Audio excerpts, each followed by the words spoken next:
Hey guys, I am so excited to talk to you about substitutions, which probably is funny to some of you, but that's like my life. So I'm a mom of two girls, and both of them have allergies and or intolerances. So it's a part of my daily life. And I'm very confident in teaching and talking to you guys about it because it's literally what I do every day. My oldest daughter has a peanut allergy, and my youngest daughter is almost 10 months, and she has a dairy and soy intolerance. So me being a breastfeeding mom, I have to eat a dairy and soy-free lifestyle. So I do this every single day, and I promise it's still possible to get to your goals even with restrictions or allergies. So I'm going to jump right in. The first thing I want to talk to you about is just milk substitutions. This is really common substitution for a lot of people because they don't want to use a yellow container for 2% milk or low-fat milk. So if you want to switch things up, almond milk, 8 ounces is only a teaspoon. Unsweetened coconut milk is a teaspoon as well. Unsweetened coconut water is half a yellow. Unsweetened rice milk is 1 yellow container, and unsweetened organic soy milk is half of a red container. So those are kind of your container counts for your milk substitutions. That way when you're mixing your Shakeology, you're not wasting a yellow unless you really love the taste of the 2% milk. Now we're going to head into kind of a vegan lifestyle. I think this is a really common lifestyle anymore nowadays. So I'm going to kind of go through the containers and what are some of the best options for you to use since you do have that, not restriction, but you have that choice. The red container, you're going to look for more like organic tofu, beans like kidney, black beans, chickpeas. Those kind of things are going to be actually considered a red for you. If you are a vegan and you are going to be doing these programs and this nutrition plan with us, make sure you reach out to your coach because you actually have a whole separate food list for your lifestyle. So reach out to them so you can get all of the information, but I'm just going to give you kind of the lay of the land from what I use. So red container, organic tofu, your starchy beans, so the kidney beans, your chickpeas, black beans, those kind of things. Veggie burger, but be careful on your veggie burgers because it has to be actually greater than or equal to 16 grams of protein, but less than or equal to 15 grams of carbs to be considered a red container. So just kind of watch that when you're grocery shopping. And then lentils are also going to be considered a protein for you guys. When we get into the yellows or your carbs, you have 2 separate categories. So you have yellow A's and yellow B's. Yellow A's are going to be more of your healthy carbs, and yellow B's are going to be more of your processed carbs. So you'll get a certain number of each kind of carb. Again, this is important where you actually reach out to your coach and you make sure that they're aware that you have that vegan lifestyle, so you are getting the correct amount of nutrients and the right of each kind of container while you're doing these programs. So yellow A, for example, quinoa, your oatmeal, rice, those things are going to be considered your A's. Your B's are going to be things like sweet potatoes, crackers, tortillas, pasta, potatoes. Those are going to be more of your yellow B's. Another thing to really make note of is that you can actually mix your containers a little bit when it comes to yellow A's and yellow B's. So you can do all yellow A's and not as many yellow B's, but you cannot do all yellow B's without the yellow A's. Again, if you are vegan, reach out to your coach. It's really important that you get the right food list and the right nutrition plan so that you are getting enough calories of the right foods, okay?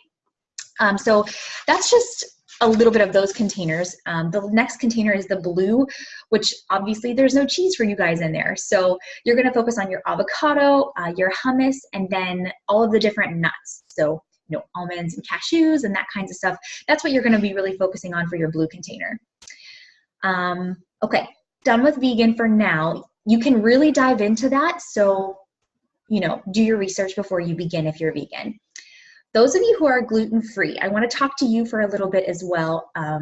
I don't have a ton of knowledge on gluten-free, but there's a lot of options for you these days. They have whole sections completely focused on gluten-free in your grocery store. But be careful because they are processed and you want to make sure that you're not getting an added amount of sugar or a lot more carbs than you want. Just because there's no gluten in it doesn't mean that it's necessarily healthy. So just be aware and check your labels when you are grocery shopping.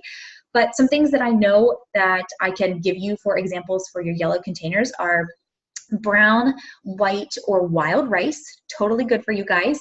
Quinoa, great source. Corn, a great substitution for you if you are a baker or if you try to do some of the fixate meals and you just need to swap some things. Use almond meal flour or coconut flour as your substitution. Potatoes are great for you guys. And if you're gluten-free, you probably know all of this, but this is just me trying to help give you some guidance in that area. And then last but not least, I wanted to give you a brand name of oats that I love. So Bob's Red Mill gluten-free old-fashioned oats are my favorite. I was gluten-free for about a month and a half at the beginning of my daughter's breastfeeding and I journey. You know, it was a little all over the place until we knew what exactly she was intolerant to. So I was gluten-free for a while and these oats saved me. They're so amazing. So Bob's Red Mill gluten-free old-fashioned rolled oats. It's a red bag. It has like a red label on the top. You can find them at any grocery store. Highly suggest you look into those.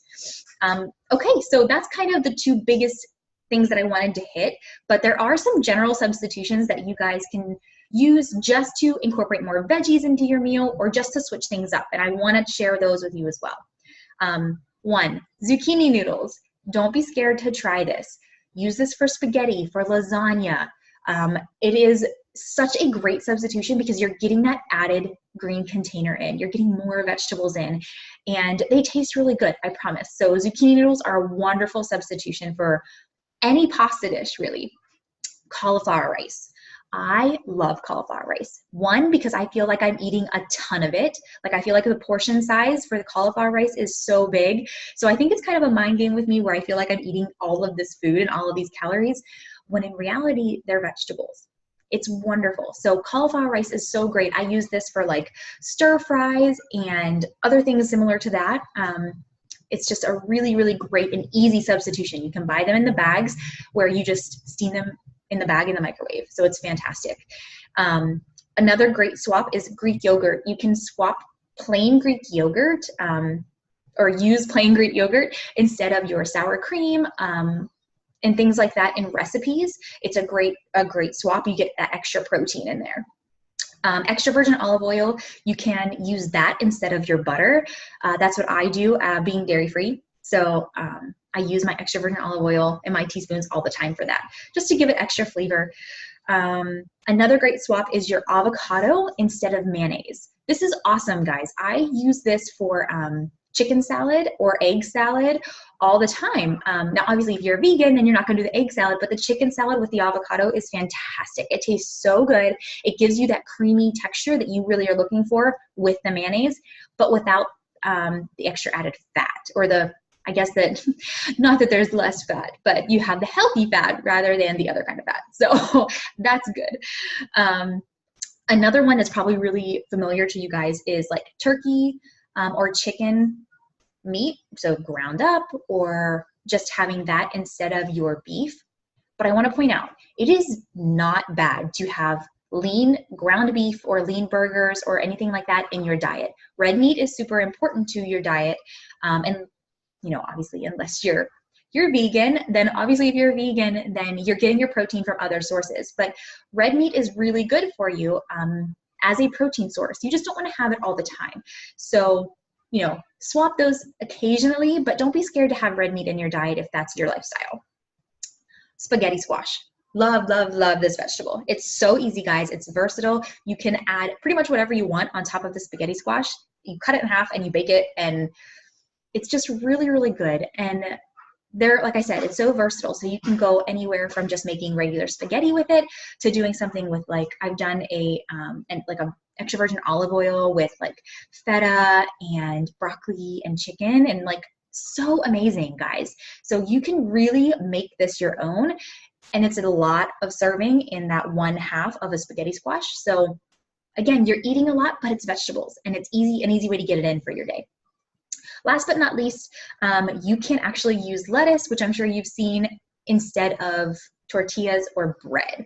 So you're gonna have a burger, right? Make your burger and then wrap it in a piece of lettuce instead of a bun. It gives you that extra serving of vegetables and less calories, obviously.